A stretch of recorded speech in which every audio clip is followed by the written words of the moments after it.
going? Good morning and hello to you. My name's Andrew. This is the High Performance Call. Welcome everybody, Monday through Friday at noon. And we're here. We're rocking and rolling. I appreciate you guys being on. We're talking about all sorts of different stuff, but habits especially today. We talk about where you are and we talk about high performance habits. It's kind of what I sent out earlier. Odds are at some point you had a habit that you wanted to change, or you created a New Year's resolution, or there was something that you were like, this is what I'm going to do. And then you gave up on it, because we all do it. We've all done it more than once. We've all done it many, many times. And wherever that habit is, whether it's, being healthier or getting away from certain bad habits or addictions, or it's, I'm going to study more, I'm going to do this more, or I'm going to be better with these kinds of things. And then we struggle through them. Now, we've done some kind of in-depth training on what has to happen inside our brains for those changes to really take place. But what I want to talk about today are some other elements of that, right? So here's a couple of quick reasons that you changing habits hasn't worked yet. So this is what we're going to talk about first. So we've talked about that we're kind of honing in on Brendon Burchard's The High Performance Habits. This is an amazing book by Brendon. Grab it, get it on his website, get it on Amazon. Be careful as you go through his funnel, because he's got some other amazing products, and there's a good chance that you end up buying other stuff. If you want to, that's up to you. But amazing book. All right. So here's a reason why some of your habits haven't worked yet. Changing your habits. Number one, you don't change the environment. There are cues and triggers that happen when our habits occur, right? Things that we've done, smells, things that we hear, a place that we are, all of these other things, right? You've got to change the habit in which your environment, or the environment in which your habits occur, if you're looking to really change those habits. And if you don't, then you need to ratchet up, or if you're unable to, because sometimes those habits are caused by the people that we spend all our time with, or the home in which we live. And if you're not able to just move right away, or if you can't get away from the people that are there, or you don't want to necessarily get away from the people that help cause those habits, then you need to ratchet up your willpower tremendously. And willpower is a finite resource that we have. It is something that can be renewed often, but it is something that we struggle with. You're going to wake up with more willpower than you're going to have at the end of the day. And if you're going through the day struggling, pushing and fighting against these habits, it's going to be harder, especially if some of the habits that you struggle with occur later in the day. And I hope that makes sense to you. So that's number one. Number two, you expect comfort. You think, I'm going to change these habits and it's just going to make my life better. It will overall long term, but it's not going to be comfortable. It will be difficult. There will be struggles, and you're going to have to, push yourself there. Next one is you don't start small, meaning we try and bite off more than we can chew initially. We're looking for, sometimes it's, and physical habits, I would say, fall under this category more than just about anything else, right? Deciding I'm going to start working out. I'm going to create a new habit of exercising, and we go all in, and you start with an hour or 2 hours for a couple of days, and then you damage yourself. And so you put yourself in pain, and it's hard to get back to it. Or when we're looking to change up our eating habits, and we go from eating whatever in the heck we want to kale salads, right? Eating like rabbits. Nothing wrong with eating like rabbits. Although I did post something on Instagram today. If you love kale, or at least unseasoned kale, then there's something wrong there, and I'm going to have trust issues in a relationship with you. But overall, seasoned vegetables is fine. My point is you've got to tackle things in proportion to your ability to overcome them. And if you don't, you're going to struggle through that. Number one is you have unrealistic fantasies about the habit. I'm going to start working out, and, I'm going to be walking along the beach looking like I belong in a fashion magazine or a fitness magazine by summertime, and everyone's going to be drooling, which means in the next couple of weeks, man, I should lose 10, 15 pounds. Yeah, probably not going to happen. Or I'm going to change this in my spending habits, and all of a sudden my credit's going to shoot up through the roof. Like, there's a process involved, and we need to understand that. You start right away kind of goes with that cold turkey approach to a lot of things. sometimes having a plan and setting a date and saying, I'm going to start to change. David, yeah, it's just me babbling about kale. Don't worry about it. Some things, when you look at starting right away, maybe what you want to do is set a date, even if it's 2 or 3 days away, right? And I'm not talking about over the weekend saying I'm going to start my diet on Monday. That's not what I mean. What I mean is, okay, I'm going to do it on, it's the 13th right now. So let's say it's going to be the 15th of the month. I'm going to change whatever habit it is. I'm going to do this and this and this. And I start planning things out and I schedule my day and I look at what needs to change my environment. And I detail to myself the expectations of what it's going to require from me as far as effort and lack of comfort. And I map this out so that I go into it with my eyes wide open. If you go into it and just go, tomorrow, everything in my life changes. I'm not against things like that, but we've talked about it. It's this constant, consistent flow of new information, new habits, new efforts. All of these things are what's going to get you what you need to do. Okay. And then the last one, you don't have accountability. If you've been struggling with your goals, guys, these are some of the reasons why, right? If you've been struggling with your habits, these are some of the reasons why. Now, here's what we hear all of the time. And I'm 100%, yes, Patricia, Atomic Habits. And we've talked about that exact book before. So absolutely love it. James Clear is great. Reference some of his stuff when I was talking about habits back in the day. So here's some of the things that we hear all of the time. Look, if you put in the work and if you're passionate about what you're doing and you focus on the strengths that you have and you find ways to overcome the other stuff and make sure you practice and you've got to stick to it and you've got to be consistent and you have to be patient and look, be grateful. All of those things are 100% true and viable, and I've trained on them, and I believe in every single one, but there's a reason that Brendon breaks down within high performance habits some of these other elements, because it's not just a question of your strength. Who do I have audio? V, if you can run through. Guys, if you got weird audio feedback, please check that. All right. So it's not just those things. As important as those things are, guys, it's not just that. And you have to be willing to look beyond that and develop out the habits that are needed in order to be successful long term.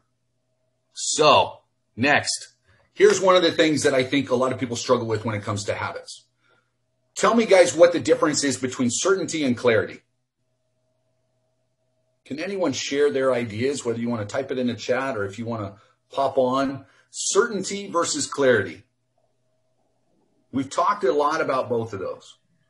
When you get into things like law of attraction and you get into goal setting and you get into, where you want to go and you get into habits, there's often talk of certainty and at the same time there's talk of clarity. What are the difference between the two? Well, clarity is like exactly about your goal wise and how your life look like and what you need to do and where you should be. That's basically clarity. You got to have a crystal clear goal about where you're going. Right. Certainty is like you got to be certain, what you should be doing, what your activity should be, what your attitude should be, right? What are you looking in the future? You got to be certain with the dates and, what work you need to put in order to get it done. Well, so this is where we're diving into, in a way, semantics, and we can have people argue. And Paul, I appreciate your thoughts on that, and they're correct. And there is no real correct or incorrect answer here. Certainty is knowing, and certainty is something that we need. Clarity, I feel, is one of the most important things that you need, because we need clarity in all sorts of things. Certainty means without a doubt. Certainty is the knowing that it is for sure that it is going to happen. Clarity is understanding. Certainty is a predictable outcome. Here's the thing, though, David, and David's on these all the time, so I'm not going to pick on what you said, but that's exactly what we have a lot of times is people want a predictable outcome, right? That's exactly what people are looking for all the time. Well, I will take a step if I can be certain that it's going to produce this result. I will change this habit. I will invest this time. I will invest this money. I will get rid of this situation. I will change who I'm hanging out with if you can give me some kind of certainty. And another word for that is guarantee. And so we seek out these guarantees, and in life that just doesn't happen. And we want to be certain oftentimes before we act.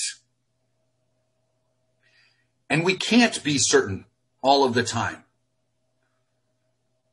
We just can't, because life doesn't work like that. It goes with, I think certainty is linked pretty closely to confidence, but confidence is something we can develop. Certainty is something that when people look into the future a lot of times and they go, well, I know it's going to happen. I'm certain that I'm going to bring about that result. I go, that's great. But we still need to push ourselves forward even without certainty. We still need to be willing to act. You need to have confidence as well with the certainty.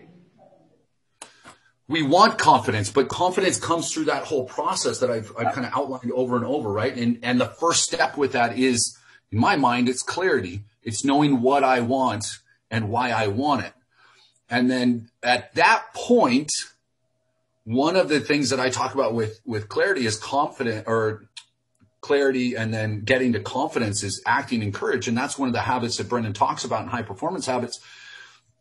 Certainty, I'm going to need clarity one way or another. Certainty is something I'm willing to act without certainty because I'm clear on what I have or what I want and what I'm going to do without necessarily knowing where exactly it's going to lead. I've got an idea where I want to be, and I'm going to go after it no matter what. Yeah, Carolyn, a lot of that, courage is acting in faith, knowing that I'm clear on what I want and the outcome may not be certain, but I'm going to fight anyway.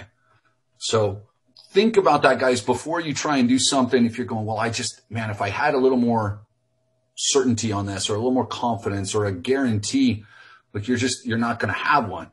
Is it the willingness? Is that what you're saying? So it's the willingness to attain your goal without being certain, but nevertheless, the clarity is attaining that goal and doing the process of doing whatever it is that you need to attain the goal. Is that what you're saying?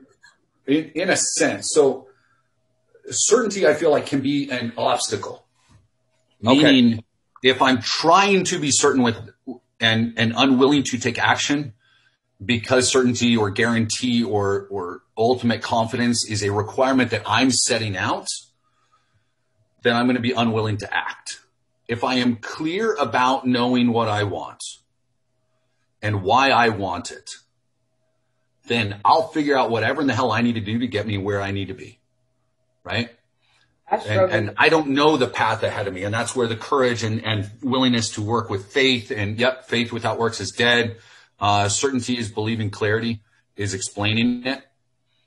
Yeah. So here's the thing though. Certainty is a higher level of belief, I feel, than just belief. Because we have belief. You can have belief without having certainty, right? And that's where courage comes in. And this is, we can go down this rabbit hole for a long, long time. I'm just trying to, and I love the back and forth with you guys. Let me see what I've got here from Danny. Certainty is to know exactly how things are going to happen. Without certainty, the next best thing is clarity, as I know where I am and I can then make clear, calculated decisions as to the next step. Yeah. So I believe it starts with clarity. This is my opinion, what I've found, and then working with people and just dealing with my own life and study is, I feel like it starts with clarity. Because I'm not going to act, or at least I'm not going to act with full intent, and I'm not going to push myself through some of the ups and downs if I'm not clear on why and what. I'm going to give up. I'm going to get frustrated. Whereas high performers will work through that struggle no matter what because they know what they're going after. Does that make sense with everybody? Is that resonating? The certainty is something I can want and I can desire that all day long, but high performers are going to do it no matter what without the certainty. Screw the certainty. Hey, I'm not 100% sure how I'm going to get there. I've got some pretty big goals. I got some things that I'm doing. I've got projects that I'm working on. I know within the next few years, there's some big things I want to happen. And I'm going to talk about some of these elements within the high performance habits and what Brendon's talking about. I don't know exactly how I'm going to get there. I don't know exactly what's going to happen on that pathway. I know that there's people that are going to come into my life that are going to help me attain that I still haven't met. I know there's some people that I've got kind of on a Andrew wish list, as far as relationship goes that are going to be part of that journey. They just don't know it yet, right? Because I'm absolutely clear about my pathway or about what I want to achieve. Now, how exactly that's going to come about. And this is where high performers and entrepreneurs and the entrepreneurs kind of differ. Because the entrepreneurs want a list of every single thing that's going to happen along this pathway. And if you tell me all of this, then I've got my checklist and I can go out and I can make it happen. That's why books that have a checklist or 5 top things or 3 things or 10 things you have to know, all of those things sell so well because that's what we want. If you give me a list, then I'm certain of the list. I want a recipe, right? It's like some of my favorite trainings that I've given at events that have gotten the best responses when I'm, and I'll share it with you guys. I'm going to give you a recipe for success. And if you follow this recipe, you'll actually absolutely attain success. Whatever you define that success as. I've got a recipe for it. But what a lot of people don't like hearing is when you get into that recipe, there's a list of about 10, 15, 20 different ingredients that you change and modify and you're going to tweak the amount of this and how much effort you put into this ingredient and all of these things because your definition is going to be different than mine. But that's what we want.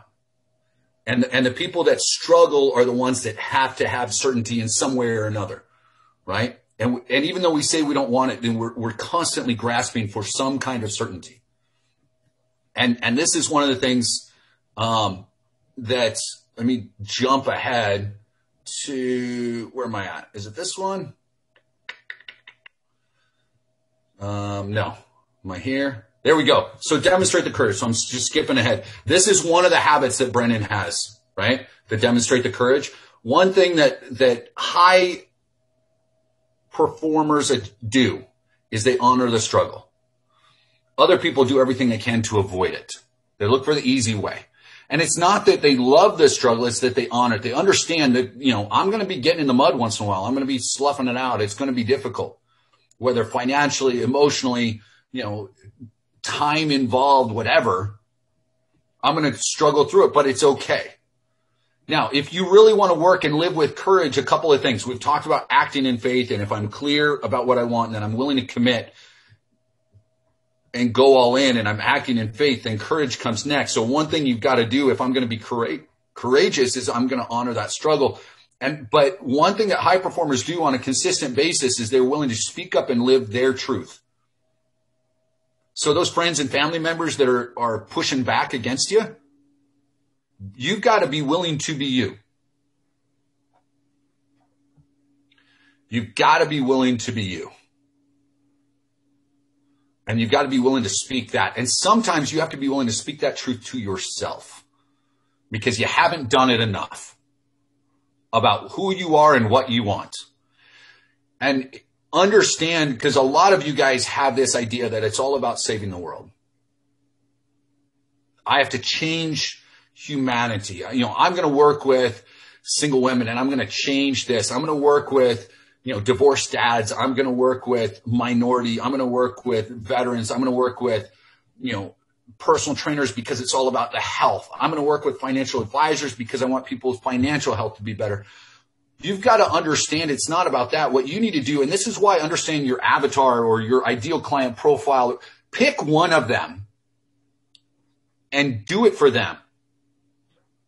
Pick one person in your family or your kids or your family unit. Pick something that's small enough, and that's where kind of these habits come in. We try and go too big to begin with. If you're willing to change one person's life, then you can change more, and we can go on to the next. If we set ourselves up, if I am here consistently and I know my message, there's a handful of you without calling it out. I know that some of you are going to hear this and go, boom, I'm going to make this change. And I'm so grateful for the opportunity. I've received some messages back that people, we have people that it's not just about marketing here. If you guys do these things, I've had people that have messaged back that have, they're working on things that they're addicted to, substance abuse, relationships that they've gotten out of that were poisonous for them. right? Changing their financial situation, losing weight, becoming more healthy, reading for the first time, changing their educational vision of what they can achieve, bettering a relationship with a child or family member that they haven't been in touch with. Ladies and gentlemen, it's not about just saving, this whole swath of humanity. You earning $10,000 a month or $7,000 or $50,000 or whatever the hell goal you set for yourself. It's not going to be just about how can I change my whole community. And this goes to one of Brendon's other habits is raising the necessity. If you want to really raise the necessity, meaning I'm going to have more drive to do the stuff that I've got to do each and every day, then be clear about what you want and be clear about who it is you are going to save or who's going to benefit the most from you actually getting something done.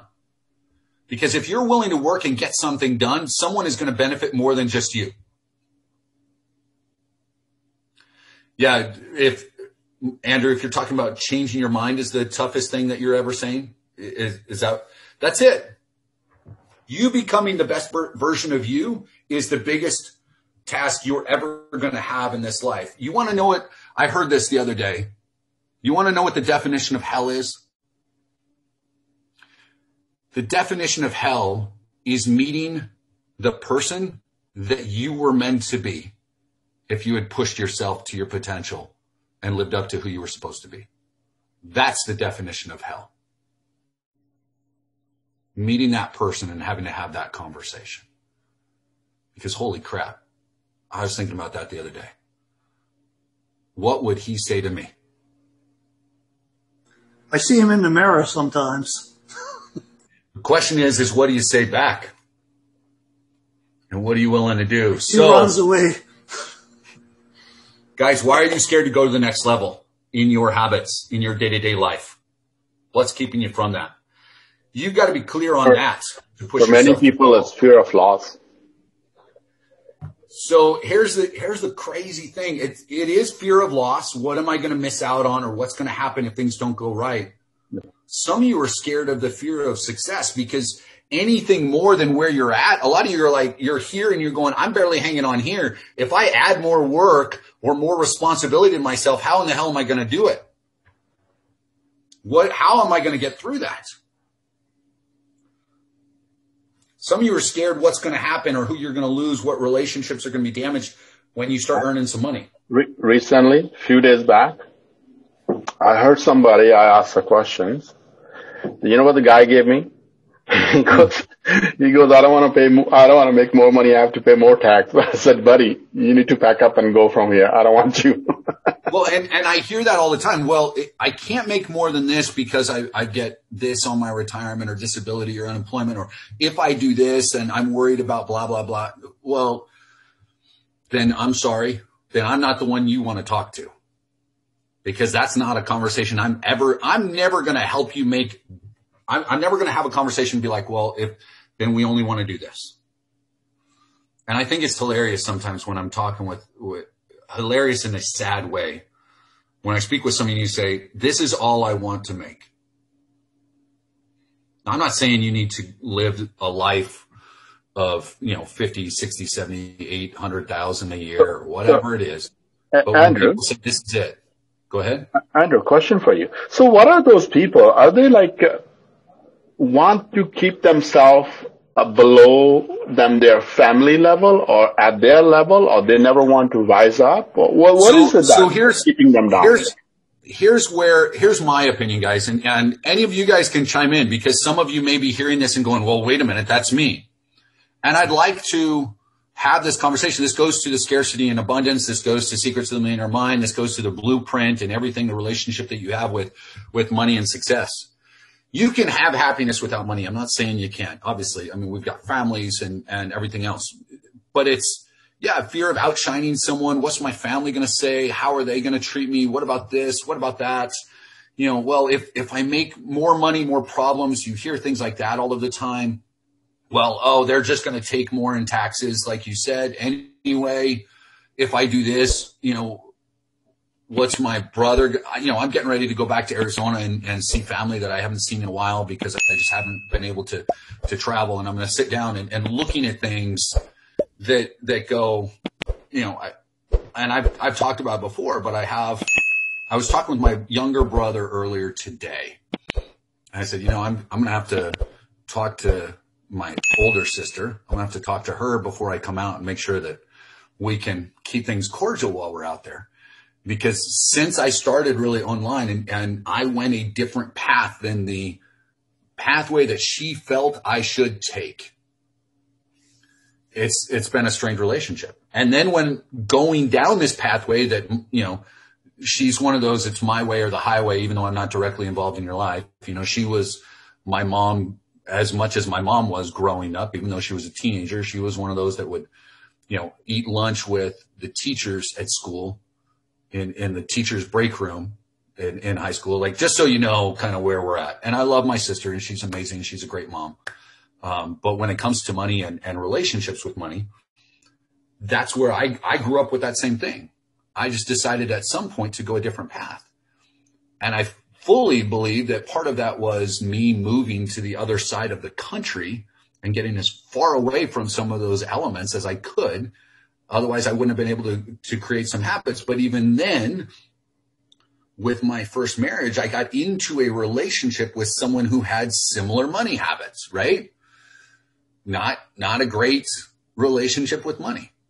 It was, I'm going to save my way to prosperity and I'm going to be miserable doing it, but at least I'm going to be okay, without realizing that there is no real way to do that. And so when I talk with people who say, well, I just, I don't need to earn more, it's because the idea of earning a certain amount is so difficult to comprehend for many people that they're never able to break through. And some of you guys, and you've heard me talk about this, and I've done some of the trainings on goals. There is this number that a lot of people throw out there, 10K a month, 6 figures, or 100K a year. And that number, for a lot of people, there's a reason that I hear that 90% of the time from you guys as far as a goal. I want to earn 100,000 a year. I want to earn 10 a month. Man, 6 figures would be great. And oftentimes when it's said, people laugh about it, or they're uncomfortable saying it. And yeah, Carolyn, it's this feeling of being unworthy. It's this feeling of, I mean, 10 a month would be great, man. Well, it'd be great to do this. I mean, I don't need to make fill in the blank. And part of it's because it's nearly impossible to imagine doing that with something that's not a medical degree or a law degree or some type of business, in that typical sense. Because this is where a lot of that comes from, right? The script was this: work hard, play by the rules, keep your head down, don't ask too many questions, follow the leader, take time to master something that will keep you around and doing well. That was the script that we had before. For decades and decades, that was the script. And a lot of us were taught this by our parents. Now, over time, I'd say in the last kind of 20 years or so, the script changed a little bit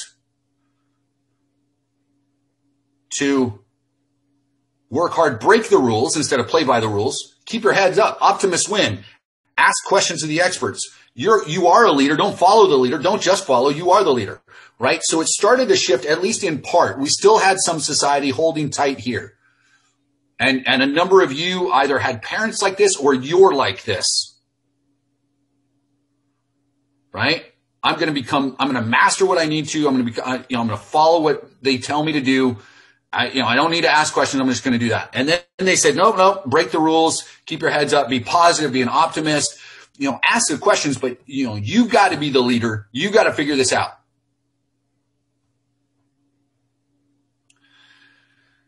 And then now in the last 5 years with social media and Instagram and Facebook and all of this stuff going on, right? Let's see. Often things are intangible, thought to be unattainable. Yep. Well, and so for us, when we're talking about intangible, and before I break this one down here a little bit more, when we look at intangible, it's intangible simply because we haven't seen it yet, right? It's the whole faith and things that you haven't seen. Now, there's different ways to break it down. What I tell people to do when I'm looking at earning 100,000 for the very first time, and this is something that I did a few years back that helped me kind of mentally and emotionally grasp that I was capable of doing it. and all of you guys can, if you've never earned the 100,000 a year and you're saying, how am I going to do this? And I know some of you earn more, and that's great. And so you pick whatever number you want. So if I take the 100,000 and I divide it by 365 and then I divide that by 24, it works out to $11.42 an hour. $11.42 an hour. That's what I need my business to do in order to make 100,000 a year. Now the 100 to 1,000, if I've never earned that, then yeah, thinking about 100,000 a year can be hard to fathom. It's hard for me to think of how I'm going to do that. But I can imagine how to make $11.42 an hour. I don't think there's anybody on here that's never earned 11, 12 bucks an hour in something, right? We're just changing the vehicle that we use in which to generate revenue for ourselves. But only issue is this, Andrew. Most of us, or most of the majority of the people out there, work actively to earn 11, 12, 20, 30, $40. Majority of the people never ever have earned, or they never learn to multiply their effort by working online or, make money while you're sleeping, right? This is what's happening here. So you're making money while you're sleeping, or, you have your device is working for you 24/7 out there. That's what's happening. So that's what I think is hard for some people to grasp. There's definitely still obstacles. I'm not saying that doing that and looking at it that way, all of a sudden you just go, oh, boom, and we start making money. It's different than a lot of things that we're used to. But mentally I can go, okay, so I know I'm capable of making, what is it? $300 or something a day, right? 274. I know I'm capable of doing that. I've done something like that before, or I've made the 1150. So I know it's possible, because all we're trying to do at the very beginning is break down that barrier to know this is something that's possible to do for me, even if I haven't done it before. So that's the first step. For me, when I started generating revenue, it wasn't the first month that I hit 10K that I threw my hands up and went, oh my God, this is possible. It was a week that I had made 200 or 2,000. Sold a number of things, and it was like it hit, and then it was like, it wasn't the heavens opening up and angels singing in the Hallelujah chorus or anything, but it was just this moment of, this is something that I can do. If I did it now, I can do it over and over again. But it took me breaking down some of these barriers that I had and looking at part of this, the clarity, part of it's, these high performance habits. It's looking at, okay, there's going to be this struggle, but if I can set myself and I'm clear about that pathway, I don't need to be certain of every single element, but I can do boom, boom, boom. Right? So Ernie, I'll hit you right after I wrap this. Okay. Ernie's asking about new books. So George saying, I started at NASA at 577 per hour. That's awesome. Okay. So here's kind of where things are right now. Pretend you're not working as hard. So your friends are impressed with your posts and your photos at breakfast, but really work hard. Just don't post that you're working hard, and don't wait for the instruction, because you don't need the rules. Just keep going. And hey, it's crazy and it's a madhouse. I mean, you ask questions, but don't expect everybody to know the answer, because, there's a lot of leaders and influencers, but we're all leaders, and we all have to find our own pathway, and we just have to adapt. Like, guys, it's not all of this craziness. Here's these things that you've got to go through, right? Is it enough? You've got to be willing to do these. But then these habits here: seek clarity, generate energy, raise necessity, increase productivity, develop influence, demonstrate courage. If you develop these habits, and Brendon goes much more in depth inside the book, so I recommend you read the book. We can talk about each of these elements. We talked about seeking clarity and necessity, and, ways to increase your productivity and all of this. You separate the important work from the unimportant, put your energy into what's vital. Don't waste time on stuff that's just, busy work. We talk about raising energy. During your day, you're going to bleed out energy. That just happens. So you need to find ways to feel more excited. You've got to, block out your time. Find that 5 to 10 minutes. High performers find times for themselves throughout the day to do what's necessary to raise energy. I joke about it, but look, have yourself a little dance party, impromptu dance party during the week or during your day. Throw on some headphones, turn on one of your favorite songs and just dance. Go in the corner, do some squats. Take a few minutes, do some meditation, right? Do something to raise your own energy, but do it throughout the day. Yeah, Jocelyn, the name of the book is High Performance Habits by Brendon Burchard. This is what it looks like right here. You can get it. Awesome book. Point of all of this, guys. Yes, work hard, go after your passions, work on your strengths, become better at what you need to do, get rid of bad habits, but you've got to find ways to develop these key habits to become a high performer. If you put in that time and effort to develop these habits over and over and over, you can become who you need to be. And ultimately, that's what it's all about. So on that note, always find a way to rise up from the ashes, fly like the phoenixes that you are. Got more fun coming for you this week. And on that note, if you want to bounce, awesome. Go ahead. I'm going to stop recording.